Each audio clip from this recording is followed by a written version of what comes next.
بە شێوەیەکی گشتی هەموو پارتەکان لە هەرێمی کوردستان لەو بڕیارە زەرمەند ئەبوون ئەگەر ئەم سکاڵایە تۆمار نەکرایە؟ کێتی نەکێزە بەڵکو مەترسی داریشە. ئەمەی ڕوادا لە ڕاستیە یعنی بەرهەمی ناکۆکێکی ئەبەدی و نەفرەتیە گەل بەنانی دوێنە ناژی ئەم ڕۆوێ ناکە چۆن. ئەم دۆخی هەرێمی کوردستان ئێستا سیاسیەکان تەقبولی ئەمە ئەکەن بە فعلی؟ پارتی دیموکراتی کوردستان وا وێنای خۆیەکە هەندێک جار کە ئەو نەتەوەیە و نەتەوە ئەوە. نزبردن بۆ دادگای فیدراڵی تاوانە؟ چیتر وشەی خیانەت بەکارمێنن. بۆت نییە وەڵامم بیتەوە بۆی بڵێ لە کاتی کۆنگریا دەبینی. لە کێشە گەورەکانمان لە کوردستانە مردنی سیاسەت. ئێمەش دەرمانێ ناخوێنەوە کێشەکانمان چارەسەرکە بەس پاراستۆڵە. پارتی دیموکراتی کوردستان بەردەوام خەریکی گرێدانی گرێکوێرێ و نێچیفان بەرزانیش خەریکردنەوەی گرێکانە. ئیبراهیم ڕەیسی لە قسەکانی یاوتی پشتیوانی هەموو ئەوەی گۆڕان مەکەن لەبەرەوەی ناتوانن تا سەر لەگەڵیا بڕۆن. تازە دادگای فدراڵی بۆتە مەرجەعی هەمومان قوبوڵمان کردووە مەرجەعمان بێ. ئەبوبەکر کاروانی لە دوو کۆنگرەی ڕابردووە پرۆژەی هەبوو. ئەم پرۆژەیە دەباتەوە ناو کۆنگرە.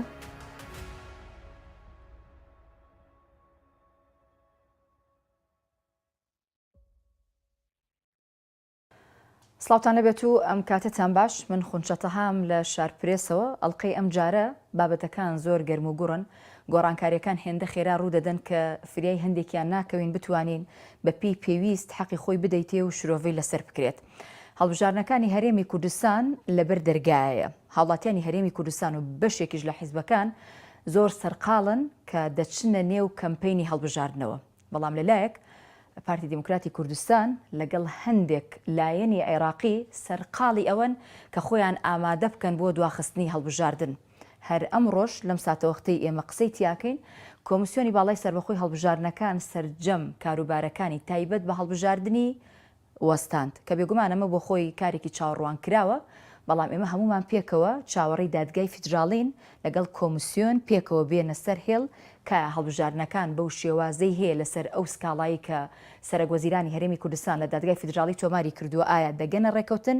یاخود دەبێ هەڵبژاردن لەو وادەی بە ئیمزای سەرۆکی هەرێمی کوردستان دیاری کراوە ئەنجام دەدرێت یاخود نا. ئەم قسە و باسانە گفتوگۆی زۆری لێ دەکەوێتەوە. ئێمە لەگەڵ ئەبوبەکر کاروانی نووسەر و سیاسەتمەدار شرۆڤێن بابەتاکەین. کاک ئەبوبەکر سڵاو لێبێ و کاتۆ باش. سڵاو لە تۆ سپاس بوو. سەرەتا بە لە نوێترین گۆڕانکاریەوە دەست پێ بکەین سکاڵاکەی سەرۆکوەزیرانی هەرێمی کوردستان و گۆڕانکاری لە ئەنجام نەدانی هەڵبژاردن بەو بیانەوەی کە کورسیەکان لەسەر ئەساسی ڕێژەی دەنگدەران دیاریکراوە نەک لەسەر ئەساسی ڕێژەی دانیشتوان. جارێ پێم بڵێ ئەمە چییە؟ سەرنجی تۆ چیە لەسەری؟ پێش هەموو شتە بەنای خوای بەخشندەی میهرەبان بەخێر بێن. بەلای منە شە تەکنیکانە لە مەکتەبەکانی هەڵبژاردنی حیزبەکان پرسیاوانی تەکتیکن لەو بارەیەوە. بە پێی ڕێژەی دەنگدەران ئەوانەی کە مافی دەنگدانیان هەیە بێگومان تۆ لە تەمەنی دوای تەمەنی 18 ساڵیەوە لە دوای تەمەنێکی دیاریکرا و مافیەوە تەیە هاوڵاتی وڵاتەوی و بەشداری بکەی لە پرۆسی دەنگدانە لەسەر ڕێژەی دانیشتوانی تر بە مناڵ و گەنج و ئەوەی مافی هەیە و مافی نییە یعنی جاکەرەوەکە بۆ دوو شتەیە یعنی لە دوو شتێ لەسەر و دوو ئەساسە بێگومان فەرقەکە یعنی ئەگەر بێت و لەسەر ڕێژەی دانیشتوان بێ کورسەکان زۆرتر بن ئەگەر لەسەر ڕێژەی دەنگدەران بێ کورسەکان کەمترە بن بۆ هەر شوێنە کە دیارێکرێت. بۆ ئەم تۆقیتەی ئێستا یالانی کەمەگەر لە هەموو شوێنەکانش زیاد و کەم نەکات لە هەندێک شوێن زیاد و کەمە لە هەندێک شوێن زیاد و کەمە. بە شێوەیەکی گشتی هەموو پارتەکان لە هەرێمی کوردستان لەو بڕیارە زەرمەند ئەبوون ئەگەر ئەم سکاڵایە تۆمار نەکرایە؟ نا ئەوەی کە ڕای دەربڕیوە کە زەرمەندە لە ئەمەوە بەدڵی نییە پارتی دیموکراتی کوردستانە پارتەکانی تر هیچ ڕخنە و تێبین و سەرنجەکان لەم بارەیەوە نەخستۆتە. ئەمە خۆی بۆ خۆی سەرنجنیە کاک ئەبوبەکر بەڕای ئێوەکو سیاسەتمەدار یعنی بۆ بە تەنها ئەبێ پارتی تێبینی هەبێ لەسەر و بابەتە ئەی حیزبەکانی تر چیەکەن یعنی تەنها دەست براوە بۆ کورسی پارتی؟ واقعك لە هەرێمی کوردستان هەیە ئێمە بەناو حکوومەتێکی هەرێممان هەیە یەکگرتو بەس لە ڕاستی و بە حقیقەت حکوومەتی هەرێمی یەکگرتومانی ئێمە واقعێکمان هەیە لە هەرێمی کوردستان پێڵەن واقعی فرە دەسەڵاتی واتە یەک ئیدارەمان هەیە یەک بڕێوەبرێتیمان هەیە بەڵام زیاد لە دەسەڵاتێکمان هەیە لانی کەم ئێمە دوو زۆنی دەسەڵاتمان هەیە کە لە تێگەیشتنیان بۆ سیاست بۆ ئیدارە بۆ پەیوەندیەکان ئەگەر لە مۆدلیشە فەرقیان نەبێ یعنی فۆتۆکۆبیەک بن لە زۆر شتا فەرقیانەیە بە تایبەتی لە دیاریکردنی بەرژەوەندەکانی خۆیان ناوچەی نفوسی خۆیان هەیە هێزی شەکداری خۆیان هەیە پەیوەندی هەرێمی خۆیان هەیە سەرچاوی داهاتی خۆیان هەیە ئەتوانن سنووردانن بۆی کە دەسەڵاتە نیشتیمانیەکان ئەوەی کە لە حکوومەتی هەرێم و سەرۆکاتی هەرێم و دام و دەستگاکانی ترا بەرجەستا بێ چەند قسەیان نەخوا لێرە ئێمە لە بەردەم واقعێکی وایە بۆیە لە خۆناغی ڕابردووە یەکێتی نیشتیمانی کوردستان وتیان لە چوارچێوەی ئەم یاسای هەڵبژاردننی هەرێمی کوردستانە ئێمە قوبوڵی هەڵبژاردنمان نیە قوبوڵمان نیە لە پێشەوە پارتی 11 کورسی تەرەحبەرێ ئەنجا ئێمە لە دوای بچینە هەڵبژاردنەوە قوبوڵمان نییە هەرێمی کوردستان یەک بازنی هەڵبژاردننی یەکگرتو بێ ئەبێ لەسەر بناغی پارێزگاکان فرەبازنی هەڵبژاردنمانە بێ وتیانە گەروانەبی ئەمە نایڵێن لە ناوچەی ساوس سندوقدانن لەم دی و دێگەڵاو ناتوانە سندوقدانێت ئێستا لەو دیوە دەورەکە ئاڵۆگۆڕی کردو پارتی دیموکراتی کوردستان ڕۆڵابینێ بۆمان دەرەخاکەیەمە لە ڕاستیا وڵاتێکی ناسیستما کراومانەیە دەسەڵاتێکی نایەکگرتومانەیە تاکو ئێستا بەداخەوە دەسەڵات لە ناو هەرێمی کوردست حکوومەتی هەرێمی کوردستانە کەڵەکە و جێگیر و بەرجەستەنیە دەسەڵات لە مەکتەب سیاسی پارتی دیموکراتی کوردستانی وێکێتی نیشتیمانی کوردستانە بەرجەستەیە حکوومەت لەسەر و حیزبەکان و ململانی حیزبەکانەوە نیە ئێمە تا ئێستا کۆمەڵگایەکی سیاسی ڕێکخراومان نییە ئێمە تا ئێستا ژانێکی سیاسی پێناسەکراومان نیە لەبەرەوەی دەستورمان نییە و لەبەرەوەی دەسەڵاتی ناوبژیوانیشمان نییە بۆیە کاتی ئێمە ناکۆکەی ئەکەوێتە نێوانمان پەنابێنە بەر دەستگا ناوبژیوانەکانی عێراق و هەندێکشمان هەندێکمان تاوانبارەکەن بەوەی کە ئەمە جۆرێ لە پشتکردنە بەرژەوەندەکانی هەرێمی کوردستانە کەچی دوای ماوەیەک هەر خۆشمان هەمان ممارەسە جیاکەینەوە وەک ئەوەی ئەگەر ئێمە کردمان نابەرژەوەندی نێبێ ئەو کردی نابەرژەوەندی کردبێ لە کاتێکە یەک ممارەسەیەوە لە چوارچەوە یەک عێراق و هەرێمی کوردستان ئەمە پیاداکرێ ئەمەی ڕوادا لە ڕاستیە یعنی بەرهەمی ناکۆکێکی ئەبدی و نەفرەتیە کە لە شەستەکانە و تاکو ئێستا بەردەوامە گەندەڵیەکی بەداخەوە تەشەنا کردووە لە هەرێمی کوردستانە نەبوون و کارەساتی دەسەڵاتێکی ناوەندی یەکگرتووە لە هەرێمی کوردستانە نەبوونی دەستورە لە هەرێمی کوردستانە کە ژیانی سیاسیمان بۆ پێناسەکە سنووری هەردەسەڵاتی جیاکاتەوە مافەکانی هاوڵاتی بەڕوونی دەرکەوێ و دەستگای ناوبژیوانیمان هەبێ لەوانە دادگای باڵای دەستوری لە هەرێمی کوردستانە کە ئەگەر ئێمە هەمان بووە ئەو بۆ شایمان بۆ دروست نابێ و پێشمەرگەی نیشتیمانی و بە دامەزراوی کراومانە بێ بۆی کەس چەکی بەدەستەوە نەبێ ڕوحی دیموکراسی لە هەرێما بێتە دی کە ڕوحی دیموکراسی دووشتە یەکەم فرەیەکی ڕاستەقینە تۆ لەسەر ئەوەی جیاوازی لەسەرەوەی ئۆپۆزیسیۆنی لەسەرەوەی هێزی سیاسی دەرەوەی پارتی وەکێتی ئەندامەکە سزا نەدرێ مافەکانە ژێرپێ نەدرێ وەق لە قاڵب نەدرێ و حکوومەت بێلایەن بێ بەرامبەرت لە دوای ئەوەش دەرفەتێکی ڕاستەقینە هەبێ بۆ ئاڵوگۆڕی ئاشتیانەی دەسەڵات کە لە کوردستانە دەرفەتی لەو جۆرە بوونی نییە بۆیە ڕواڵەتی دیموکراسیمان هەیە هەندێک فەزای دیموکراسیمان هەیە بەڵام جەوهەری دیموکراسیمان نییە کاویش حکوومەتی دامەزراوەکانە بوونی دەستور و دەستور سالاریە ژانێکی پێناسەکراوی سیاسیە بێلایەنبوونی هێزە چەکدارەکانە و بێلایەنبوونی مەسەلەی مالیە وەکوتمان بوونی دەرفەتی ئاڵۆگۆڕی ئاشتانەی دەسەڵاتە و دادپەروەری سیاسیە کە ڕوحی دادپەروەریش لە بوونی دەرفەتی یەکسان لە بەردەم هێزەکانە خۆێنوێن ئەو وێنە جوانی کە ئێستا تۆ باست کرد لە هەرێمی کوردستانە دروستبوونی خەیاڵ پڵاویە یان ئەکرێ بێتە بوون تۆ کاری سیاست کرد نابێ شتەکە بە خەیاڵ بنێ و زۆریش وتراوە ئەوەی ئەمڕۆ خەیاڵا ئەکرێ واقعی سپەی بێ مرۆڤ ئەگەر نەتوانێت خەون ببینێ نەتوانێت خەیاڵ بکاتەوە تۆ پێت سیر نەبێ یەکێ لە کێشەکانی سیاست مەداری ئێمە بە دەسەڵات و پۆزیسیۆنیەوە سنوورداری خەیاڵیانە یعنی خەیاڵیان سنووردارە خەیاڵیان سنووردار بۆ داهاتوو ناڕوانی خەیاڵ چ کاتێ دێتەکایەوە کاتێک کە عقل هەموو توانەکانی خۆی خەرجەکە لە پێناو دۆزینەوەی چارەسەر لە پێناو گەشەپێدان بە ئەو واقعی کە هەیە عقل ئیتر وەکو بڵێ لە شوێنە ئەوەستێ لە کاتێ واقعەکە ڕاستیش نییە بەڵێ یعنی لە عقل بە شوێن لە شوێنێک ئەوەستێ ئیتر لەوێت توانای خەیاڵکردن ئەو دی و عقلیش دیارە هەر جۆرێکی ترە لە کارامایی عقل بەڵام لە چوارچێوەی هەندێ میکانیزمەکانی کارکردنی عقل لە عقلیش تێ پەڕێخەیە وێناشتی واکە ئەنجا لێرەوە دۆخەکە بەرەوە ئەوڕۆ کارێکی قورسە هێنانە دیە و دۆخە بەڵام کارێکی ئێستەم نییە ناش بە پێمان کارێکی ئێستەم بێ ئەبێ هەمومان خەباتکەین نابێت دەست لە ئامانجەکان بەردەین ئەگەر ئێمە پێشی نەگەین لەبەرەوەی لانی کەم بە ویژدانێکی ئاسوودە و سەری بەرز لە بەردەمی میلەتەکەمان و خوای گەورەش سەرنێنە باشە هەندێک کورتتر وەڵامە بەرەو چەند پرسیارێکی خێرام هەیە بۆی کە بتوانین وەڵامێکی دیاریکراوان هەبێ بۆ بینەران چوون بۆ دادگای فیدراڵی ینی دوور لە هەموو ئەم بابەتی هەڵبژاردنە هەر بۆ نمونە بابەتی موچە ینی دەستبردن بۆ دادگای فیدراڵی تاوانە لاوازکردنی قەواری هەرێمی کوردستانە یاخودنا ئەگەر بە منەڵی ڕای شخصی خۆتمەیە جارێ ئەگەر بە منەڵی کە ئەبووە ئەو پرسانە هیچ نەچنە بەر دادگای باڵای فیدراڵی چی نەچنە بەردەم دادگای فیدراڵی ئێمە خۆمان دادگای باڵای هەرێمی کوردستانمان هەبوویە ئەمە لە بۆشایی دەستورەوەی وەکوتم لە بۆشایی نەبوونی دەسەڵاتێکی یەکگرتووەیە و لە نەبوونی مەرجع و هەتا دەسەڵاتێکی سربەخۆی داوەریە لە هەرێمی کوردستانە ئەی بۆ ناڵێ ئەگەر بۆ نمونە هەر نێوانی یەکێتی و پارتی بۆ خۆی زۆر بە سادەی تۆزێک ئێمە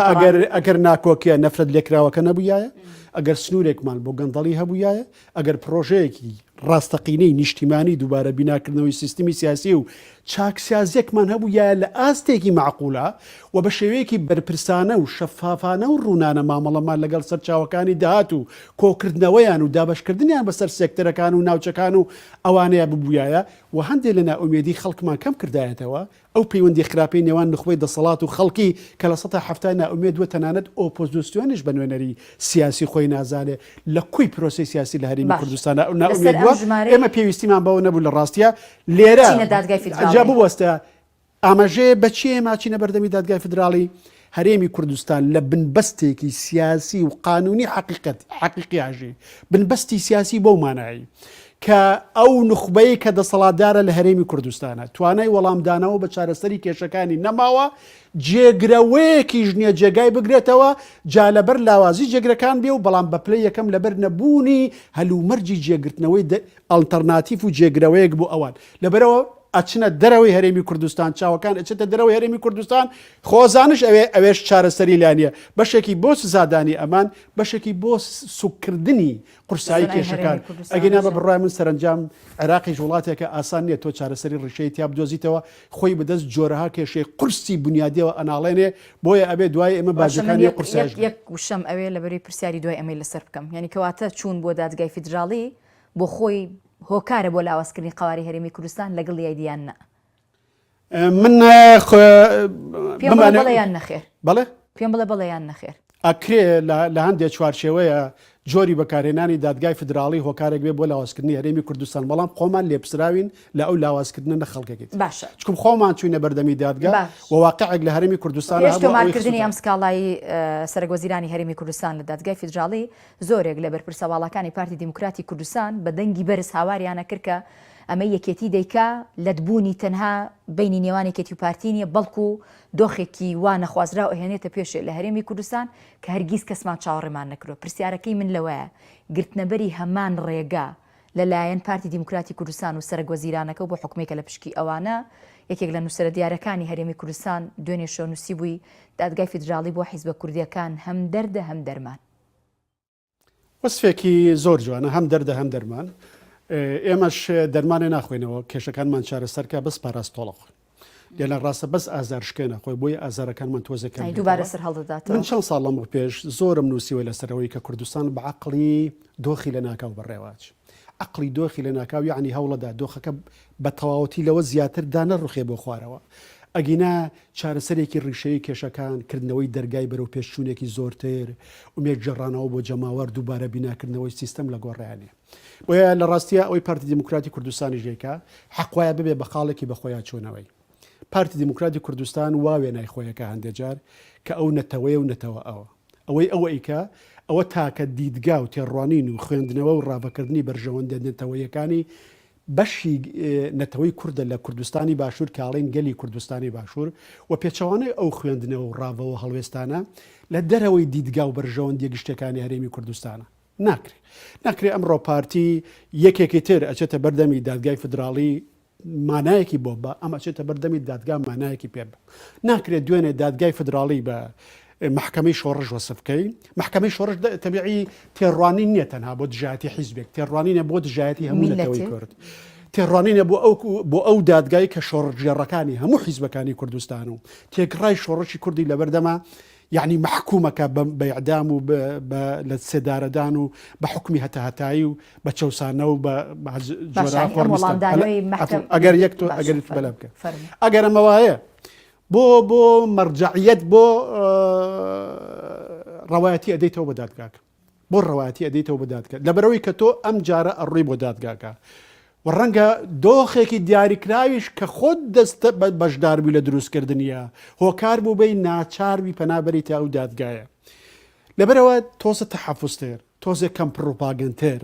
یعنی وتارێکی دووربینانەتر نیشتمانێتر ڕەسینتر پشوو درێژتر کەمتر حکومدان بەسەر ئەم و ئەوە ئەو وتارانە ئەتوانێت خزمەتی پرۆژەی نەتەوەی پێکەوەژیان بکات لە هەرێمی کوردستانە ئێمە پارتی دموکراتی کوردستان هەرچەند بەهێز بێ پارتی دموکراتی کوردستان هەرچەند ڕەوایەتی مێژووی هەبێ هەرچەند قوڵایی مێژووی هەبێ هەرچەند وێنای بۆ خۆی هەر جۆرە بێ کە بەشێک لە وێناکان ڕاستە من کاتی خۆی لەگەڵ نۆشوران مستەفا بە ڕەحمەت بێ لە نووسنگەکەی خۆم وتم ئێوە و یەکێتی نیشتیمانی کوردستان لەبەر ڕاڕایی و لاوازیتان لە کاتێکە ئێوە سەردەمی هەڵگری مافی چارەی خۆنووسین بوون پارتی دموکراتی کوردستان بەرگری لە فۆرمی ئۆتۆنۆمیە کرد بەس ئێوە کارێکتان کرد مەسلەی کورد نەک بچێتە سەرماڵی سەر پارتی سەنووی مەسلەی کورد بچێتە سەرماڵی بچێتە سەرماڵی بارزانی وەکو یەکێتی و گۆڕانیش وەکو یەکێتی گۆڕانی بەداخەوە لە کاتێکە کە ئەوان ڕادیکاڵتر بوون لە ڕووی مێژوویەوە لە هەڵبڕینی دروشمنەتەوەیەکان کاتێ پارتی دموکراتی کوردستان بە تەکتیکێکی زۆر زیرەکانە ئەو سەنەویەی والێ کرد وردە بچێتە سەرخۆی و تەنانەت دەرەوەش بەو جۆرە مامەڵەی لەگەڵ بکەن لە ئاستێکی زۆرە وای لێهات ئەمام چنە سەنگەرێکەوە کە کاکە گوتارینەتەوەی و نیشتیمانی و باسی کورد و کوردستانی دۆز و کورد و ئەم جۆرەشتانە زۆر باوی نەماوە هەمووی بە قازانجی پارتی تەواو بوو ئەم مەسەلەیە کاک نۆشتوڕان وتی هەتا ئێمە دروشمی مافی چارەی خۆنووسینمان بەرزە کردەوە پارتی هەر باسی ئۆتۆنۆمیە کرد وتم قوربان گەل بەنانی دوێنە ناژی ئەمڕۆ وێناکە چۆنە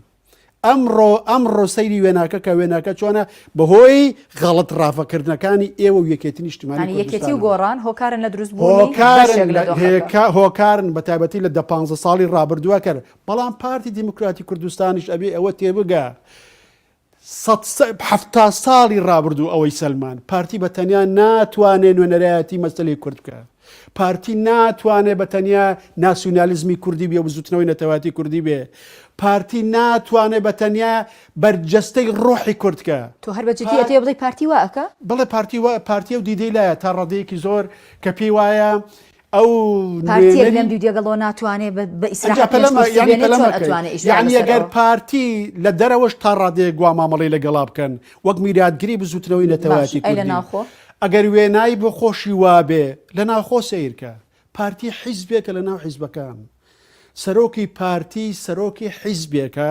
ئەگەر چی لە دەرەوە وەکو ڕەمزێکی قەومی کوردی سیرەکرێ بەس لە ناوخۆی کوردستانە خۆزگە کۆدەنگێک لەسەر سەرۆکی پارتی یا هەر سەرۆکی حیزبێکی ترمان هەبوویایە بۆی ئێمە یەکی هەبێ کۆمان کاتەوە لە کاتێکە ئەبێت دام و دەستگایەکی نیشتیمانەیە بێ کۆمان کاتەوە پارتی ئەگەر هەرچی بێ بەرامبەراکەی پارتی ئەوەنە بەهێزە ئەتوانە لێتێک بە بۆیە من وتارێکم نووسی لە پێیجەکەی خۆمان وتم یەکێتی نەکێزە بەڵکو مەترسی داریشە بۆ پارتی دموکراتی کوردستانم نووسی دوای ئەوەی کە پاڤڵ تاڵبانی سەرۆکی پارتی وتی یەکێتی هێزە من وتم نەکێزە مەترسیشە وشتم لە وتارەکەمان نووسیم پارتی دموکراتی کوردستان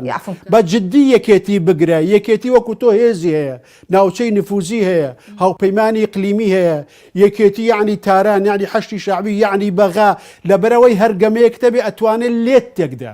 ئەتوانێت تۆ و خۆشی و هەمومان حراجکە بۆیە بەس واز لەوە بێنە گرە بکە لەسەر ئەوەی تۆ بەتەنها گەمەکەی دارەکەیت و تۆ مەتەنها هەموو شتێ ببیتەوە نابێ ئەبێ ڕۆحی تەوافقی ڕۆحی بێکەوەژان ڕۆحی دروستکردنی دەسەڵاتێکی مرکزی لە کوردستان دنیا لە پشتێتی ینی تەنهاوە نیە بۆ خۆی تورکیا یەکێکە لەو دەوڵەتانەی ینی بە 24 کاتژمێری پشتگیری پارتی دەکات من ناڵم باسی پارتی ناگەم خەڵکی لە پشتنیا لە پشتنیا آخر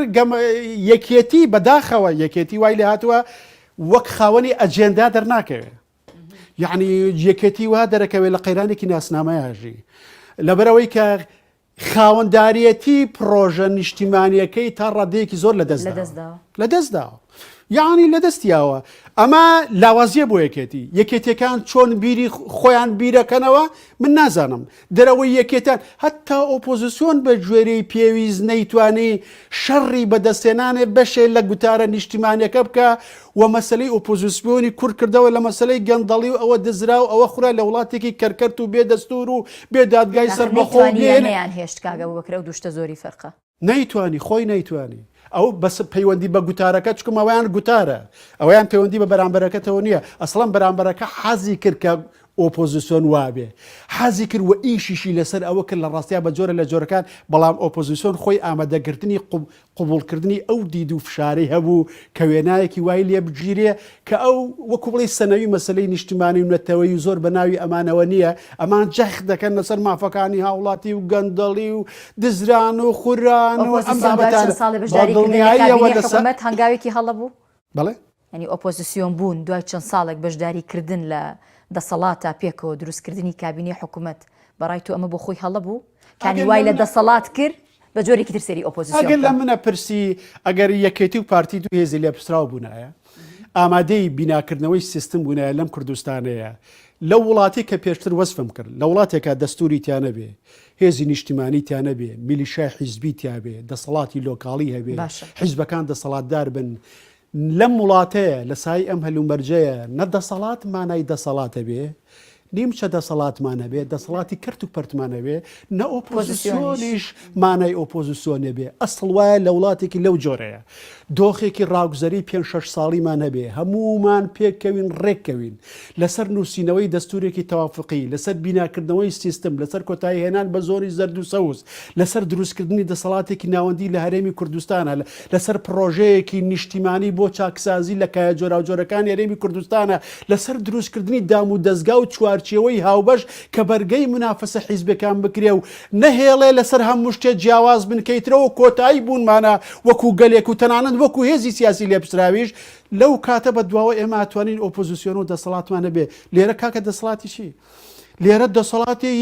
پارچە و لۆکاڵمانەیە بۆیە من جارە بە کاک نۆشتروانەمەد وتم کاک نۆشتروان چەند جارم قسێشم کردوتە وتم ئەو دەسەڵاتی تۆ ئەتێ بە مەدەنی بیرڕوخێنی نیمانە با دەسەڵاتەکە دروستکەین بۆی بیرڕوخێنین دەسەڵاتەکە نییە دەسەڵاتێک ئەو کاتە هەڵەبجەش دەسەڵاتی بوو سلەیمانی دەسەڵاتێکە هەولێر دەسەڵاتێکە بە خودای قەندیلیش دەسەڵاتێک یعنی قەندیلی 400 گوندوی لەبەرە قەندیلی هێزێکی سەربازی سیاسیە و کاریگەرە لەسەر هەرێمی کوردستانە تۆ لە وڵاتێکی وا پارچە پارچەیە ئەبێ هەمومان لێپسراوەتی هاوبەش وەرگرین دام و دەستگاکان دروستکەین چوارچێوەی گەمەکە دروستکەین ئەنجا باسی ئۆپۆزیسیۆن و دەسەڵات بکەین بۆیە نە دەسەڵاتمان دەسەڵاتە نە ئۆپۆزیسیۆنمان ئۆپۆزیسیۆنە لەبەرەوەی زەمینێ ئەومان نییە ژێرخانی ئەومان نییە ژێرخانی دیموکراسیمان نییە دادگای فیدراڵی تێپەڕێنین یەنە سەر دۆخەکەی ئێستا پێش هەموو شتێک پێم بڵێ بەم جۆرەی ئێستا بێ هەڵبژاردن ناکرێ وڵا ئیتر سەرچاوی لەواج ینی ئەگەرێکی شەیەکە بکرێ پێم وانە لە کاتی خۆیان وەکو 6 پێم وانە ئێستا باسەکە ئەوەیە ئایا لە مانگی دەیاکرێت دوای 3-4 مانگ وەک ئەوەی پێشترەوترا یاخۆ فرێدرێ بۆ گەڵ هەڵبژاردنەکانی عێراق باشە تەنانەت ئەگەر بێت و یەک شەو ڕۆژیش دوا بخرێ هەرێمی کوردستان هەر بە فعلی ئەم جارە ناچێتە بۆشاییەکی زۆر خراپی قانونیەوە ئەتوانن هەر لە ناو خۆیە ئەگەر یەکێتی نیشتیمانی کوردستان بۆ نمونە بێوێت دەرفەتەکە بقۆزێتەوە دژ بە پارتی دیموکراتی کوردستان ئەتوانێت لە حکوومەت تێرم بکرێتەوە ئەتوانێت تێر دادگا لە بەردەمی دادگا غەیری یەکێتی نیشتیمانی کوردستانەوەی نوێ و هێزەکانی تێر داوات هەمارکەن بۆ هەڵوەشانەوەی حکوومەتەوە من بە دووری نازانم من ئەم شتانە هیچ بە دوور نازانم ئێستا پێگومان یەکێتی نیشتیمانی کوردستان و قەرارە هێزی تریش ڕەنگە سکاڵات هەمارکەن بۆی کە دادگاکەی عەفوو داواکاریەکەی پارتی لە بەردەم دادگای باڵای فدراڵیا ڕەت کرێتەوە و هەڵبژاردن لە کاتی خۆیان بکرێ بێگومان هەموو ئەم شتانە تازە دادگای فدراڵی بۆتە مەرجعی هەمومان قبوڵمان کردووە مەرجعمان بێ ناوبژیوانمان بێ ئیتر ئەو چارەنووسمان دیارریەکە تا ڕەدەیەکی زۆر بەداخەوە چارەنووسی خۆمان لە دەستی خۆمان نەماوە بۆیە کوردستان لە لاواسترین دۆخی خۆیەتی ئێستا ئەوانەی بیانەوێ سەرچاوی هێز لە ناو هەرێمە بکوژن ناکۆکەکانی قوڵترکەنەوە ئایندەی لێڵترکەن لە ڕاستیە دام و دەستگاکانی لاواسترکەن و ڕێگا بەرە و دەستێوەردانیان کراوەترکەن ئێستا و کاتەیە ئەوەی هەیە تەنها التزاماتی اخلاقی و قەناعەت پێکردنی مەسەل ئێرانیەکانە و تورکەکانە و ئەمریکەکانە و هێزە عێراقیەکانە و بەڵام ئایا کە بەتوانوتوە ئۆکەی باشە لێتان تێگەین ئێمە کێشەنین بربەزدابینە سەر دواخستنی ئایا بەرژەوەندی سێ مانگی تریان دوو مانگی تریان مانگی داهاتویان ئایا پەیوەندیەکانی حەشتی شعبی و ئێران و ئەمریکا و ئیسرائیل و دۆخی ناوخۆ و سادر و نەدر و سۆنە و ئەمانە چیان لێ دێت تۆ محکومی بە هاوکێشانە خۆ تۆ لە وڵاتێکی سەقامگیرە ناژی عێراق وڵاتێکە ناسەقامگیری لە دۆخێکی ناسەقامگیری شاراوای ئەژی 1001 ڕەگەزی ناسەقامگیری لە ناو هەناوی عێراق هەیە هەر ڕۆژەیەکێکانە تەقێتەوە وڵاتێکی ناسەقامگیر وڵاتێکی وەکو ئۆردوگاتە لە ڕاستیە لەبەرەوەی بەمانای وشە دەوڵەت لە عێراقانیە ئەوەندەی قوارەیەکی نێودەوڵەتیمان هەیە ئەندامە لەندەوەیە گرتوەکان بەڵام دەستگامان نییە و دەوڵەتمان نییە وە لە ناو دەوڵەتە دەوڵەتمان هەیە و زیاد لە سنتەرێکی هێز و بڕیاردانمان لە عێراق هەیە بڕیاری یەکەمیش بۆ حەشتی شعبی و گروپە سیاسیەکانن کە لە ڕووی سیاسیەوە لە پەرلەمانی عێراقان و نەرایەتیانەکەن تۆ لە دۆخێکی ئاوایە لەگەڵ خۆتا ڕێک ناکەوی و ڕێک نەکەوتی و دۆخەکەت گیاندە ئێستا لە خەڵکیە پاڕێتەوە ئێستا تێگەیشتنی هەبێ بۆ دۆخی تۆ و تێبگەن لەوەی کە ئێمە ڕێک ناکەوین و بەم جۆر هەڵبژارن لە کوردستانە لە قازانجبانێ کاگە بەکر دێنە سەر بابەتی سەردانیکردنی سەرۆکی هەرێمی کوردستان بۆ تاران کە بۆ خۆی یەکێکە لەو ڕووداوە گرنگانە ئەگەر بابەتی هەڵبژاردن و ناکۆکی نێوانێکێتی و پارتی نەبووە بۆ خۆی دەبوو چاوێکی زۆر ورتر و قوڵتری بکرێتە سەر چکەوەی لە ماوەی 24 کاتژمێری ڕابردووە لە تۆڕە کۆمەڵاتیەکان سەیری دەکەین هەندێک سەردانەکی سەرۆکی هەرێمی کوردستان بۆ تاران بە نۆشکردنی پیاڵە ژەهرەکەوە سف دەکا من جارێ پێشێ بێمە سەر ئەوە سەرۆکی هەرێمی کوردستان بە وفدێکی ڕسمی کە چەندین دەنگ و ڕەنگی لە خۆی ئاڵانۆ سەردانی تارانی کردووە ئەمە تا چەند ئەکرێ لە ناو ئەم هەموو قەیرانی کە جەنابتان ئاماژەی پێکەن ببێتە مای دڵخۆشکەری بۆ هەرێمی کوردستان بە بڕای من پێکاتی وەفدەکەی سەرۆکاتی هەرێم پێکاتێکی باش بوو و ئەبووە بۆ جۆرە بێ لانی کەم ئەگەر لەسەر ئاستی وێنە و دەرهێنانی هوەریش بووە ئێمە وێنەیەکی یەکگرتووی لارێمی کوردستانی شاندین و دام و دەستگایەکمان هەوێت کە بتوانێت خەڵکەکە لە چوارچێوەیە بەیەکەوە بڕوا بۆ شوێنێک سەرۆکی هەرێمی شێکێکە لەو کەسانەی و لە ناو پارتی دموکراتی کوردستان و لە کوردستانیشە لە ڕابردوو شاخ هێزە جیاوازەکان نەتوانن مامەڵی لەگەڵا ئەم دەرفەتی قۆزسۆتەوە بۆ هەندێک خزمەتی پارتیش لە هەندێک قەیرانە بە تایبەتی لە کاتی قەیرانەکانە خزمەتی پارتیش زۆرەکە لە ڕاستیە لە کاتی قەیرانەکان لە کاتی قەیرانەکانە لە دەروی قەیرانەکان بڵێ لە دەروی قەیرانەکان چی لە کاتی قەیرانەکانە خزمەتێکی زۆرترەکە لە بەرەوەی کە دەرگاکان زۆر جار داخرێن ئەو ئەتوانێت دەرگاکان بە ئاسانتر بکرێتەوە یا بخۆ بڵێن پێشوازیەکی زۆرتری کاتە ڕاستە کەوترێ پارتی دموکراتی کوردستان بەدەوام خەریکی گرێدانی گرێکوێرێ و نێچیفان بەرزانیش خەریکردنەوەی گرێکانە لانی کەم لە هەندێک ڕۆوە لە مەسلەی دوای 2007 ڕووداوەکانی 16 ئۆکتۆبر ئەوانە هەمان ڕۆڵی بینین ئێستاش ئەتوانم بڵێم هەمان ڕۆڵی بووە ئەگەر چی بەداخەوە ئەمیش ڕۆڵی جارانی نەماوە لەکردنەوەی گرێکوێرەکانە بە تایبەتی لە ناو هەرێمی کوردستان و لەگەڵ یەکێتی نیشتیمانی کوردستانە ئەمیش سیاسەتی سەرۆکی هەرێمیش لە ڕابردوو ئێستاشدا باشە لەوەی کە ناهێڵێ کێشەکان ئاڵۆستەر بن ناهێڵێت دۆخەکە لە ڕاستیە داڕووخاوتر بێ بەڵام ناتوانێت چارەسەریش بکات ئیدارەی کێشەکانەکە کەمتر ئەتوانێت چارەسەر بۆ کێشەکان بدۆزێتەوە هەچەنە ئەمە هەمووی ناکەوێتە ئەستۆی ئەو لەبەرەوە ئەو لە چوارچەوەی مەنزومەیەکی حیزبی و سیاسی و ئیداریە لە هەرێمی کوردستان بەڵام جۆری ئیشکردنیشی حەقوایە دەستکارێکی بکە کە تەنها ئیدارەی ململانەکان نەکا بۆی زیاتر دانەڕوخێ بەڵکو ئیش لە دۆزینەوەی چارەسەرێکی قوڵ و ئایندەیەش بکە بۆ ئەو کێشانە یان کە هەموو جارە پێویستی لە ڕاستیە بە ئاگرکوژانەوە و ڕاگەیاندنی دۆخی لە ناکاو نەبێت ئەم سەردانە بۆ ئێران سەردانێکی پێویست بوو و سەردانێک بوو کە دۆخەکە سەپان بووی یعنی دۆخەکە سەپان بووی بەسەر پارتیشە و بەسەر هەرێمی کوردستانیشە سەردانەکە ویسترا زووتر بگرێ ئەوە دێ من ئاگام لێ بوو سەرۆکی هەرێم پەلەی نەکرد لە سەردانەکەیە بۆی زەمینەی سەردانەکەی خۆشتر بکوە سەردانەکەی سەرکەوتوو بێ لە بەرەوەی ئەگەرە و سەردانە سەرکەوتوو نەبووایە تا ڕادەیەک دەرگای ئومێد بەڕووی هەندێک چارەسەرا داخرا بە تایبەتی لە مامەڵە لەگەڵ بەغا و یەکێتی نیشتمانی کوردستانیش ئەم سەردانە هەموو شتێک ناکە بەڵام بە شێوەیەکی کاتی بەشێک لە گرژەکان کەمەکاتەوە بواری تێگەیشتن زۆرترەکە لە نێوان هەولێر و بەغا و لە نێوان پارتی و یەکێتیشە ئەگینە یعنی ئەو چەسپاوانەی کە کۆماری ئیسلامی ئێران لە چوارچێوەیە ئیشەکە لە قسەکانی ڕئیسیشا دیار بوو ئەو قوڵایانەی کە حکمی پەیوەندی نێوان هەرێم و بەغاکەن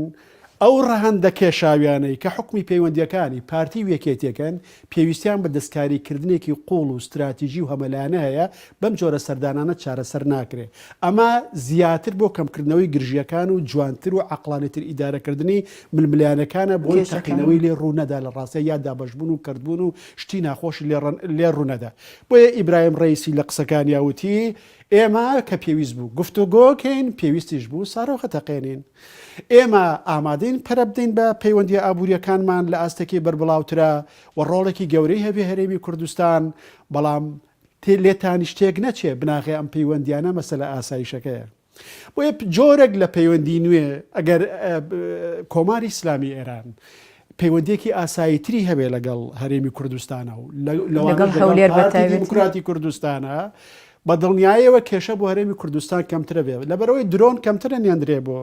بۆ هەرێمی کوردستان لەبەرەوەی کەمتر مەسەل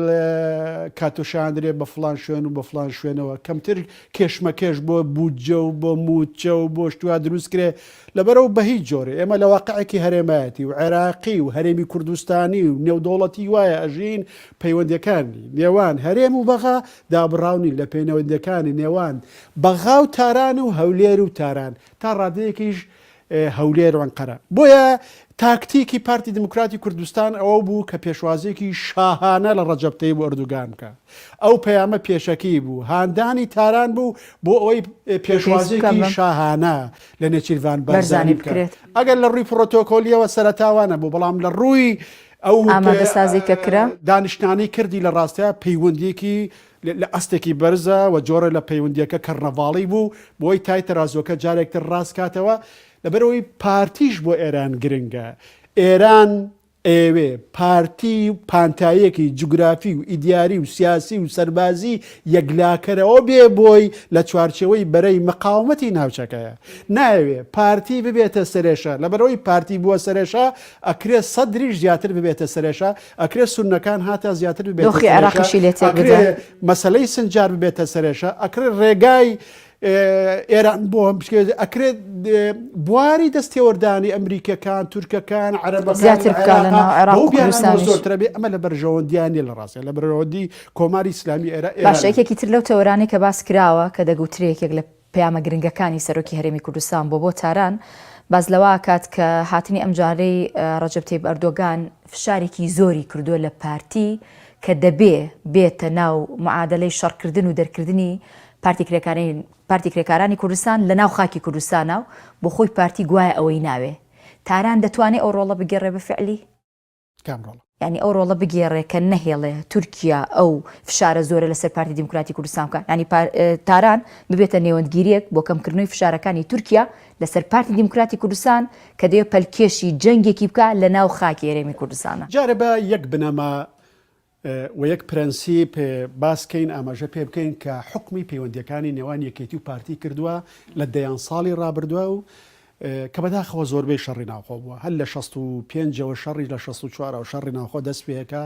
ئەتاکو لە 76 جارێکی دەست پێەکە حتاکو ناوشەکان بڵێ ئێستا شەڕێکی ناوخۆتەنا شەڕ وەستاوە ئەگینا بەداخەوە بە پێچەوانی هەموو ئەو جیهانەوە کە شەڕ درێژکراوەی سیاسەتە لای ئێمە سیاست درێژکراوی شەڕە سیاست درێژکراوی شەڕە سیاست درێژکراوی شەڕە ئەو سیاسەتی لە کوردستانە لە نێوان یەکێتی و پارتی کە سیاسەتی ناسیاسەتە کە من بە مەجازی ناوێنێم سیاست ئەگینا سیاست نییە ئەگینا یەکێ لە کێشە گەورەکانمان لە کوردستانە مردنی سیاسەتە مردنی سیاسەتی ئێمە کاتێ ناتوانین ئیدارەی جیاوازەکانی نێوانمان بە شێوەیەکی عەقڵانی بکەین ئێمە ناتوانین کۆمەڵگای سیاسی خۆمان ڕێخین ئێمە ناتوانین چەک بە دام و دەستگایی بکەین ئێمە ناتوانین دەستورمان هەبێ و کۆمەڵگای سیاسی خۆمان پێناسەکەین ئێمە ناتوانین سیاست ببەستینەوە بە لێپرسراوێتی ئەخلاقی و نیشتیمانی و قانونی بەرامبەر مافی خەڵک گەلەکەت سەرچاوە داهاتەکانی هێزەکەی بەروبەری تۆ ناتوانانی دام و دەستگایە دروستکەی کە لە ناو خۆتا کێشەکانە چارەسەر بکەی ناتوانانی ململانێ بگۆڕی بە کێبڕکەی مەدەنی لە ڕێی کامەڵکردنی ئەزمونە دیموکراسیەتەوە ئێمە سیاستمان نییە یا سیاسەتێکی زۆر قەیراناویمان هەیە ئێمە کە دەستەوستانی لە بەردەمی چارەسەرکردنی کێشەکانمانە کە کێشە بە کێشەی ترەسپێرین کە تەنها ئیدارەی کێشەکانمانەکەین جاری وهای ئیدارەیەکی جوان و عەقڵانی کێشەکانیشمان ناکەین و بە شێوەیەکی زۆر خراپی ئیدارانەکەین خەڵکانی ترەکەین بەناو بژوانی و خۆمان بێدەسەڵات نیشانە دەین ئەمانە هەمووی نیشانەی مەرگی سیاسەتە لە کوردستانە بۆیە ئێمەمانان هەموو ئەوانەی کە ئەنەوێ گۆڕانکاریێکی قوڵ لە هەرێمی سیاسی بکەن لە هەرێمی کوردستانە بکەن لە کولتوری سیاسیا بکەن لە پەیوەندیەکانە بکەن لە جارێکی ترکردنەوەی کەناڵی بەشداری هاوڵاتیانە بکەن ئەبێ لە ئەم قوڵایانەیە ئیشکەن بیناکردنەوەی چەمکی سیاست ئەبێ ئەو قسەی کۆنفوشیۆسمان لە بیر بێ گەورە حەکیم و دانا و پێغەمبەری سەرزەوینی کۆن سینیەکان کە ئەڵێ کاتێ دۆخێ گەیشتە پاشاگەردانی ئەبێ هەموو شتێک لە سەرە ڕاپێناسەکەیتەوە ئەبێ ئەوە ئەڵێ هەنگاوی یەکەمی ڕیفۆرم و چاکسازیە هەموو چەمکەکان پێناسەکەیتەوە چکم مانای خۆیان لە دەستداوە چکم یا ماناکانیان شێوێنراوە یا بارگاوی بوون بە ناوی خۆیانەوە لە کوردستانە چەمکی خیانەت حیزب نیشتیمان حکوومەت دیموکراسی فرەیی گەل بەشداری هەڵبژاردن هەمووی شەواوە شۆڕەژ ناسیۆنالیزم کورد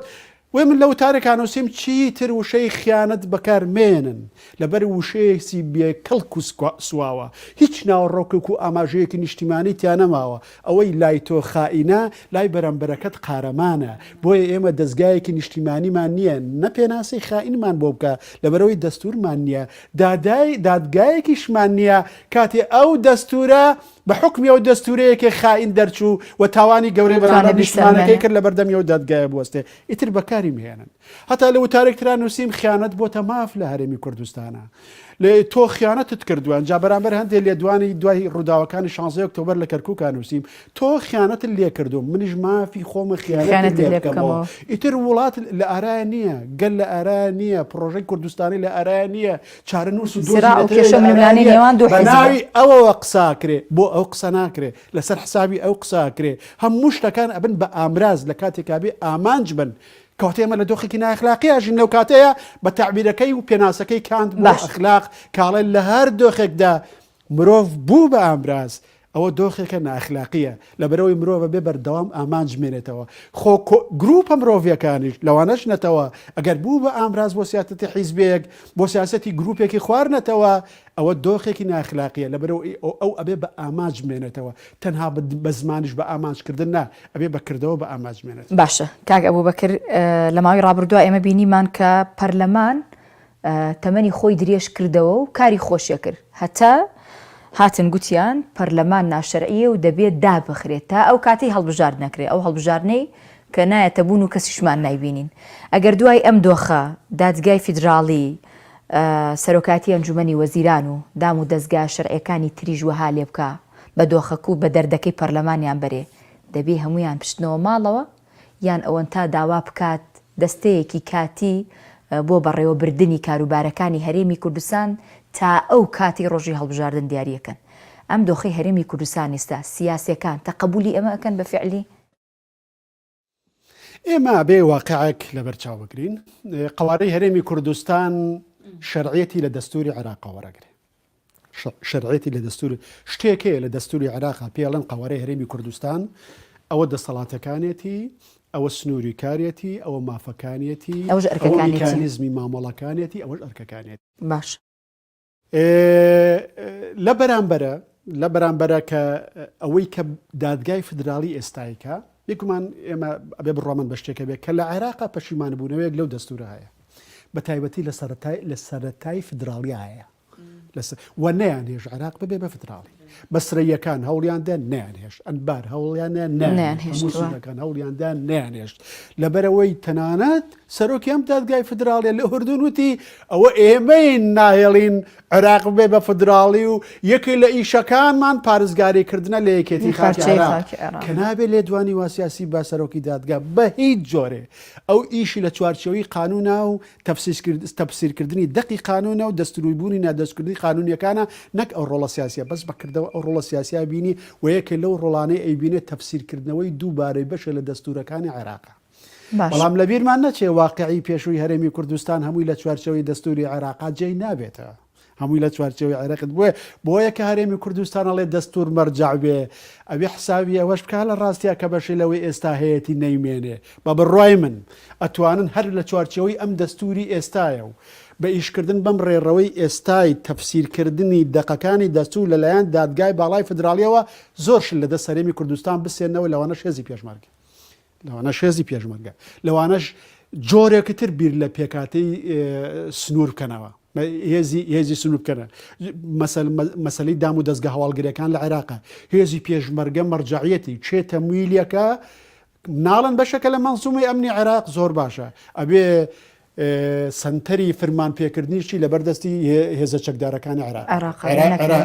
بێ ئەنج ئێستا ناتوانین موچەش بە بۆ نمونە موچاکەوێتە سەر عێراق بە دەسەڵاتی حکوومەت هێرێم نیە حکوومەت موچەی هیچ هێزێک و چەکدارێکی پێشمەرگە نادا تاکو ئامادە نەبێ بەو جۆرێک کە حکوومەتی فدراڵی ئێوێ خۆی یەکلاکاتەوە بچێتە چوارچەوەی ئەو پێکاتە و تشکیلە نوێیەی کە حکوومەتی عێراق و وێنانوێی بۆ هێزی پێشمەرگایەکە لە کاتی ئێمە دەرفەتمانە ئەوە هەبوو کە ئەو زەختەمان لەسەر نەبێ ئەویش لەسەر داوای ئەمریکەکان و بریتانیەکان و فەڕەنسیەکان و هۆڵندیەکان کە 5 ساڵە هەوڵە دەن هێزی ئێمە ئیسلاحکەن و هێزێکی نیشتیمامەنی بۆ دروست کرد بەداخەوە جووت حیزب لە کوردستانە هیچیان ڕازی نەبوون با هەندێک جیاوازیشان لە نێوانە هەبێت سەرنجام هێزی پێشمەرگە بە هێزێکی حیزبی مایەوە کە ئێمە ئەگەرەوەمان هەبوویایە هێزێکی وەکو ئەمریکا و خۆر ئاوا پشتیوانیان لێ بکردایە وە گرەویان لەسەرم هێزە نیشتیمانە بکردایە لە ناوچەکەی ئێمە هەڵوێستمان بەرامبەر بە عێراق بەهێزترە بوو بۆیە ئێمە بێت دەرگای ئەگەری جۆرا و جۆر و تەفسیر و جۆرا و جۆر بکەینەوە لە عێراق من هەتا ئەڕۆم پێم وایە کە جگەلەوەی دادگای باڵای فدراڵی بەشێ لە دەقەکانی دەستوری عێراق بەکردەوە هەموارەکە هیچ بە دووری مەژانە دۆخێ پێشە دۆخێ بێتە پێشەوە هەتا دەستوری عێراق هەموار بکرێتەوە دەستوری عێراق بە شوەیەکی فەرمی هەموار بکرێتەوە ئەو بیرۆکە دەمێکە لە ئارایە وە کاری تیاکەن بۆ نمونە پەیوەندیەکانی نێوان یەکێتی و پارتی وای لێبێ بەشێکیان پشتگیری بکەن و نارەوە یەکێ لە گرنتەکان چییە؟ بۆ نمونە سێ پارێزگا دەنگ نەدابووە ئێستا ئەتوانی دۆخی وا لێ بکەیت بەخوا لە ساڵانی ڕابردووە لە سەردەمی کازمیە شتیوان بخستاتە ڕیفراندۆم لە دەستیان چوو ئەو سێ پارێزگای نەمابوو یعنی لە هەرێمی کورد نەمابوو و من بە دووریشی نازانم هەتام جارە کەسانی وەکو سەرۆکوەزیران ئەگەر لیستی هەبێ لە کوردستان پاڵەوراوی هەبێ و خەڵکی کوردمان هەبێ نوێنەرەتی کورد بکات لە لیستەکەی ئەوانە ئیتر هیچی تر باسی لیستە کوردیەکان نەمێنێ وەکو تورکیای لێبێت یا وەکو بەشێ لە تورکیای لێبێ لێرەوە بەشێ لە ناو لیستە عێراقیەکان نابێن و پێشیان وا بێ شتێکی زۆر ئاسایی ئێمە لە چوارچەوەی عێراقاژین و فدراڵی بۆ لەبەرەوەی لە 2010 لە ملانەی یەکێتی پارتی هیچ مانایەکی بۆ چوارچێوە هاوکاری پێشۆکەی فراکسۆنە کوردستانەکان نێشتەوە و کۆتایی بە ئامادەبوونی کورد وەک پێکاتە و گەل خاون بەرژەوەندێکی پێناسەکراوی هاوبەش لە عێراقات و بوو بە ئامادەبوونێکی حیزبی پەرشوبڵاوی ناکۆک و ململانی لەگەڵ یەکترە هەر کەسە کە بۆ جۆرەی ویستوێتی سوودی لە ئەو بەرژەوەندیانە ئەو ناکۆکیانە وەرگرت. دۆخی هەرێمی کوردستان یەکێتی و پارتی دادگای فیدراڵی عێراق ئێران تورکیا هەمووی مانگفتوگۆ کرد لە دوای ئەوانەوە دێینە سەر یەکگرتووی ئیسلامی کوردستان لە ناو هەرێمی کوردستانە وما ئەدراکە ما یەکگرتووی ئیسلامی کوردستان تۆ چوزانی یەکگرتووی ئیسلامی کوردستان چییە؟ دەیزانین بەڵام لە تۆ زیاتر دەبیستین لە تۆ زیاتر فێرە بین کۆمەڵێک زانیاری هەیە لای کۆمەڵە کەسانێکە ئەگەر چی بە فعلی کار و کردەوەیان نییە لە ناو یەکگرتووی ئیسلامی کوردستانە بەڵام لە دوورەوە بۆ خۆی یەکێکن لە کاریگەریە سەرەکیەکان پێشموانیە ئێمە وەکو ڕۆژنامەنووسان یاخود وەکو هاوڵاتێکی یاساییش خۆمانی لێ بە دەرکەین لەوەی کە ئەو کاریگەری ئەبوبەکر کاروانی دەبینین بەسەر یەکگرتووی ئیسلامی کوردستانەوە پرسیارەکەم لەوە دەست پێ ئەەکەم یەکگرتووی ئیسلامی کوردستان چەند مانگی داهاتوو دەبێت کۆنگرە ببەستێ ئەبوبەکر کاروانی لە دوو کۆنگرەی ڕابردووە پرۆژەی هەبوو ئەم پرۆژەیە دەباتەوە ناو کۆنگرە بۆت نییە وەڵام من بیتەوە بۆی بڵێ لە کاتی کۆنگرەیە دەیبینی پێویستم بە زانیاریە و وەڵام من بدەرەوە ئەوە بەشێکە لە نهێنی ئەبوبەکر کاروانی و ئەو خەڵکانەی کە دەنگیاندا و بە ئەوکر کاروانی و ئەو تەوژمی لە ناوێک گرتووە کە داوای گۆڕان و چاکسادوو دووبارە بیناکردنەوە و دەرگاکردنەوەیەکی نوێ بەڕووی یەکگرتووە بۆ ئەوی ڕۆڵێکی گەورەتری چەند قال لە هەرێمی کوردستانە ببینێ یەکگرتووی ئیسلامی کوردستان تەنانەت بۆ هەندێک لەوانی کە زۆر لێشم نزیکن باسی ناکەم باشە یەکگرتووی ئیسلامی کوردستان بە فعلی وەکو حیزبەکانی تر پێویستی بە گۆڕانکاری هەیە من نەمشاردوتەوە 5 کتێبێکم لەسەر نەگیەگرتو هەموو تەوەژمی ئیسلامی نووسیوە کە ئەبێ فۆرمیان گۆڕن ئەبێ پێکاتیان گۆڕن ئەبێ کێشەی دەعو و سیاسە چارەسەرکەن ئەبێ میکانیزمی کاری سیاسیان بەو جۆرەی کە لۆژیکی کاری جەماوەرێکی و فراوانەی خوازێ هەیە بێ ئەبێ تێگەشتێکی قوڵتر و هەمەلایەنەتریان بۆ مێژووی کورد بۆ ڕۆحی نەتەوەی کورد کە چ جۆرە مۆدلێک لە ئیسلامی قوبوڵەکە ئەبێ هەموو ئەوانە بەخۆیان بچنەوە بۆیە پێویستیان بە دووبارە خۆڕێخستنەوە خۆ بیناکردنەوە خۆ پێناسەکردنەوە و چاکسازی و تەنانەت گۆڕانکاری شەیە بەڵێ منەوە قەنەعەتمە پێم وایەکە ئەگەر ئەیانەوێ ڕۆڵێکی گەورەتر بژێڕن کاریگەریەکی گەورەتریان هەبێ لە ڕۆ سیاسیەکەەوە بەشدار بن لە دروستکردنی بڕیاری سیاسی لە وڵاتەوە لە ڕووە کولتوری و دینیەکەشەوە کە ئێستا ڕکابەریان بۆ پیا بووە لە ساحەکەیە ڕۆڵێکی گەورەتر و گرانگتر ببینن ئەگەر ئەشیانەوێت تەنها ببێن و هەڵگری گوتاری مانەوەن و هەربوون و مانەوەیان بەدەستکەوتە زانن و گرنگ نییە لایەن چەند کورسیانە بێ چەند دەنگیانە بێ چەند بەشداری هەرێمی کوردستانە بێ گرنگ نییە لایەن مەسەل ڕەمزە دەعاویەکان چەند ڕەمز ماون چەند ڕەمز نەماون میکانیزمەکانی کارکردنیان چەند گرنگ ئەوەیە هەن لە پەراوێزە خزمەتەکەن بەشداریەکەن بە جۆرەی توانەکانی خۆیان ئەگەر گەیشتونە ئەمە هیچ چاویان لە گەورەبوون و گەشەکردن و کاریگەری زۆرتر نییە پێم وایە عیبی نییە و ئێستا عیبی نییە ئەگەر چاویان لەوەیە ڕۆڵێکی گەورەتر بژێڕن و ئەم هەزاران ئینسانە پەروەردەکراوە لە چوارچێوەیانات وزە و توانەکانیان ماتەوزە نەبێ لە 120 توانیان سوودی لێ وەرنەگیرێ بەڵکو خێرێکی زۆرتر بنەوە بۆ ئەم کۆمەڵگایە بۆ تەوژمی ئیسلاحی بۆ تەوژمی ئیسلامی بۆ دووبارە بیناکردنەوەی سیستام ببنە هەوێنێک بۆ پرۆژەیەکی ئیسلاحی نیشتیمانی گەورەتر لێگرت و دەرەوەی یەگرتوش لە ڕاستیە ئەگەر ئەمانەیانەوێ ئەم فۆرمە ئەم شێوازە ئیشکردنە ئەم جۆرە سەرکردایەتی ئێستا دەرەقەتی ئەوە نایە ئەبێ گۆڕانکاری بیناکردنەوەی بێ ئەوەی تا ئێستا ئەبینین لە ڕاستیە پیان بە ئەمە ئێستا لانی کەمەوەی کە ئێستا خاون بڕیارە لە یەگرتووە پێی وایە ئەمە ئێستا یەگرتو باشە و قوبولی و ڕازین بەو دۆخی هەیەە و بۆ ڕۆڵی ئەیبینین و بۆ کاریگەری هەیەە ئێمەمانان ڕازینین من بەش بە حاڵی خۆم ڕازینیم پێم گوناحە ئەو هەموو توانە و تاقاوە یعنی هەر ئەوە نەبەرهەمی بێ من پێم وایە خەڵکی کوردستان گەلی کوردستان وڵاتی ئێمە چاوەڕوانی 5 قات زیاتری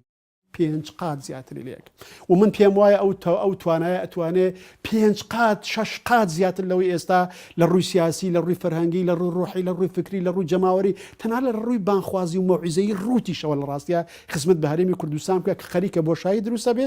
و تەوژمی سەلەفی بۆشایەکە بڕکاتەوە بەداخەوە کە ئەوەش لێ پسترایەتێکی تر خاتە ئەستۆی ئیسلامیەکانەوە لەبەرەوەی ئەوان بۆشایەکە دروستەکەن خەڵکی تر پڕێکاتەوە ئەگەر ئەوان میکانیزمەکانیان بگۆڕایە و تەوژمێکی ئەخلاقی دەعاوی ڕۆحی کەمتر حساسی سیاسی تێکەڵا و زۆرتر بێلایەن زۆرتر ئیسلامی و جەماوەریان بخستایەتە ناو جەماوەرە لە دەرەوەی بەرگی حیزبەکانیان من پێم وایان توانی چەندین جارکاری گەربم من جاری نەخشەیەکم بۆ نووسین کە چۆن لە ماوەی 10 ساڵە هەژمون بکەن بەسەر هەرێمی کوردستانە لە ماوەی 10 ساڵە هەژمونێکی گەورە بکەن بەسەر هەرێمی کوردستانە بەس بەداخەوە ئەوان تێگەشتنیان سنووردار بوو و سەرنجام دۆخەکە بەم جۆرە مایەوە بۆیە بەگشتی نەکەریەگرت و تەوژمی ئیسلامی بەگشتی پێویستی بە دووبارە خۆپێناسەکردنەوەیە هەموو حیزبی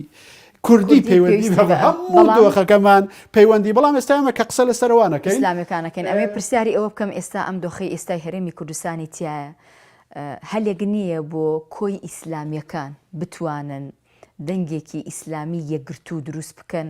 یعنی ئەو خەڵکانی لە دەرەوەی تەوژمە ئیسلامیەکەشە یعنی ئەوان بکەنە بەدیل هەلێکی زێڕینە بۆی کە نەبنە ئەسیری ئەم فۆرمانەی ئێستا کە ناتوانن توانای ئیستیعابکردنی نییە توانای لە خۆگرتنی خەڵکی نییە توانای لە خۆگرتنی کادرەکانی خۆشتی نییە ئەیکەیتە دەرەوەی بازنەکە بە لێشاو ئەچێتە دەرەوەی بازنەکە بۆیە لەشکرێک لە ئیسلامی و کادری ئیسلامیمان هەیە لە دەرەوەی حیزبە ئیسلامیەکان و ئێستا ڕۆڵە بینین لە کۆمەڵگای مەدەنی و لە ماڵی خۆیان دانیشتون و ناتوانن لەناو حیزبەکانە ڕۆڵ ببینن لەبەرەوەی میکانیزمی کارکردنەکە بۆ جۆرە ئەگینا گەر بێت و شێوازی کارکردنیان نوێ بکردایەتەوە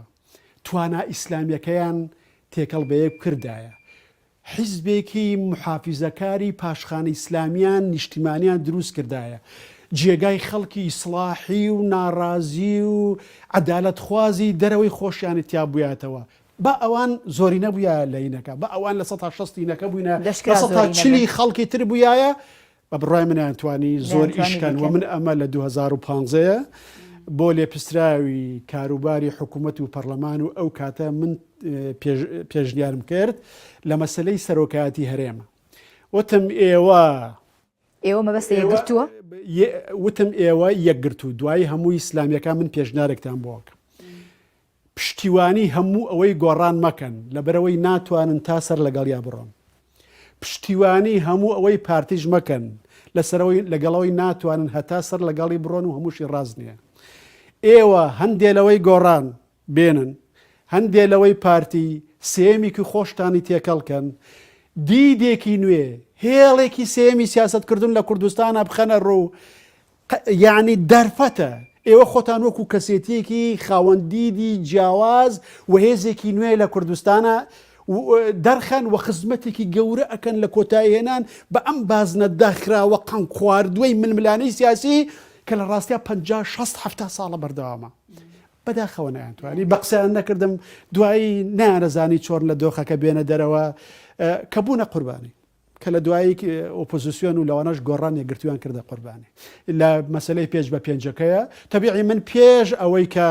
ئەو 5/5 ڕوویدا چوومە لای سەرکردایەتی یەکگرتووم ئەمیندار و مەکتەب سیاسی یەکگرتووی ئەو کاتە وتم یەکگرتووی ئیسلامی کورد دۆخەکە گەیشتۆتە بنبەست ئیتر هیچی تر بەم جۆرە ناڕوە ئۆپۆزیسیۆنیش بەم جۆرە لە ڕووی ناپێتە پێش ئەگەڕێن لە قۆچی قوربانیەک ئێوە پاڵێوراون بۆ قۆچی قوربانیە مەبن بە قۆچی قوربانی مەبن بە قۆچی قوربانی بەداخەوە بوون بە قۆچی قوربان کاتە مەوێ ئێستا بڵێم لە دوای ئەم دۆخی کە تۆ باسیەکەی یەکگرتوو کۆمەڵ بە تەنها ناکرێ وەکو دوو هێزە سەرەکی ئیسلامیەکەی کوردستان ناو بنرێ چونکە هێزی تر لە ڕێگایە کە ڕەنگە بتوانێت ئەمانیش تێپەڕێنێ من پێم وایە ئێستا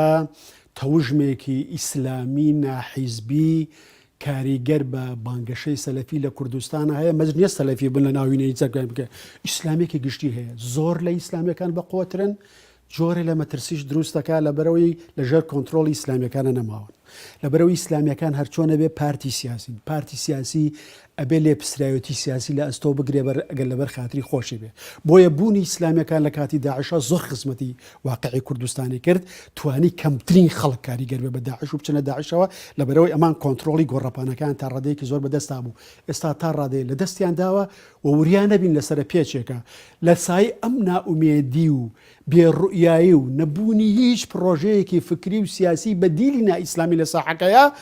لەسەر پێچێکە ئەمە تعبیر لە خۆی بە لە شێوەی هاتنە سەر شەقامێ هەتا بەکارهێنانی هێزە ئەبێ حسابی بۆ بکەین ئەبێ هەم ئیسلامێکە حسابی بۆ بکەین هەم دەسەڵات هەم ئەو هوشیارەکانی ناو ئەو تەوژمە ئیسلامیەش بۆی تەوژمەکە بچێتە خزمەت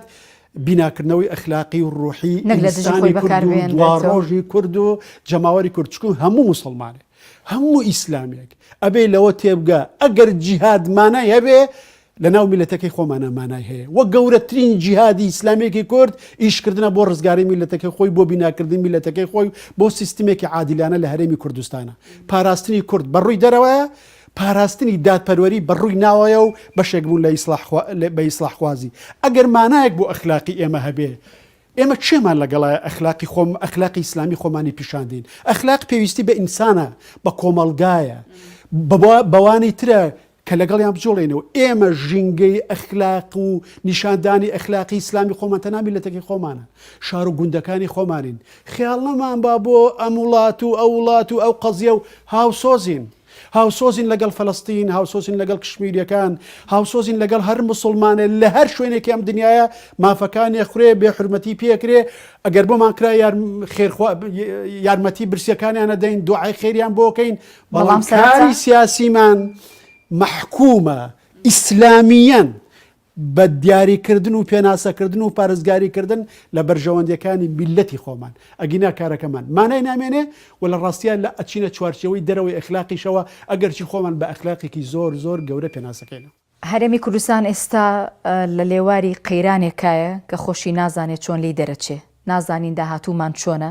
بە موچەخۆران و فەرمانبەران و مامۆستایان و تەنانەت بە دانیشتوانە ئاساییەکەشەوە چونکە کۆمەڵێک ئەگەری چاوەڕوان نەکرا و چاوەڕوان کراویش لە بەردەم قاپیەکەمانایە کە نازانین سبێنێ چۆنە بێم لە کۆتایی گفتوگۆکەمانە چ شتێک هەیە بۆ ئەم دۆخەی ئێستا وەکو دوا سەرنج ئەبوبەکر کاروانی بیڵە ببینەران؟ من لە وتارێکی ماوەیەکی پێشانووسیم کۆمەڵە شت ڕۆیشتن یا لە دۆخی ڕۆیشتنان ڕەنگە بخەیانە بڕۆ سیستمی نێودەوڵەتی زاڵ لە ڕۆیشتنایە ڕۆژهەڵاتی ناوەڕاستی گەورەی ئەوەی ئەمریکا و ئەوانە و دیموکرات و هێن و ڕۆیشت عێراقی فدراڵی تا ڕادەیەکی باش ڕۆیشتووە تا ڕادەیەکی باش ڕۆیشتووە حکمی جوت حیزبی لە کوردستانە بە فۆرمی پێشوو ڕۆیشتووە گەیشتە بنباست هیچی چارەسەر نەکەین ئێمە لە بەردەم قۆناغێکی نوێیین زۆر شتمان تاقی کردەوە زۆر فۆرممان تاقی کردنەوە زۆر میکانیزمان تاقی کردەوە یەکێتی و پارتی لەگەڵ یەک ئەوەی خۆمان ناوناو ئۆپۆزیسیۆن لەگەڵ یەکێتی و پارتی مامەرە لەگەڵ دەوروبە لەگەڵ دنیا ئەبێ ئێستا بەرچاوڕوونتر بین خاون ئەزمونتر بین هەست بە لێ پسراوانە تریش مامەڵە بکەین لە ڕاستیە قۆناغێکی نوێیە پێویستی بەڕێسا و گەمەی نوێ هەیە دووبارە پێناسەکردنەوەی ڕۆڵەکان دەورەکان با پێکەوە لێ پسراوەتی لە ئەستۆ بگرین پێکەوە چارەنووسی خۆمان ڕزگارکەین بینای قۆناغی داهاتوو پێکەوە بنەخشێنین و بیناکەین بۆ ئەوەی کە هەمومان پێکەوە باجی ڕسوایەکی گەورە دەین چونکە کۆتایی هەرێمی کوردستان بەمانایە لە ماناکان بۆ گەلی کوردستانی باشوور کۆتایی کەرامەتی ئێمە کۆتاوشە دەستپێکی بەرنمەیەکی نوێ بەس من خاڵدانێم لەبەری کۆتایی بەرنمەکەمانە ئەبوبەکر کاروانی نووسەر و سیاسەتمەدار زۆر سپاس بۆ ئەم دیدارە لە شارپرێسەوە بەرنمەیەم هەفتێشتان پێشکەش کرا بەخوای گەورەتان ئەسپێرم.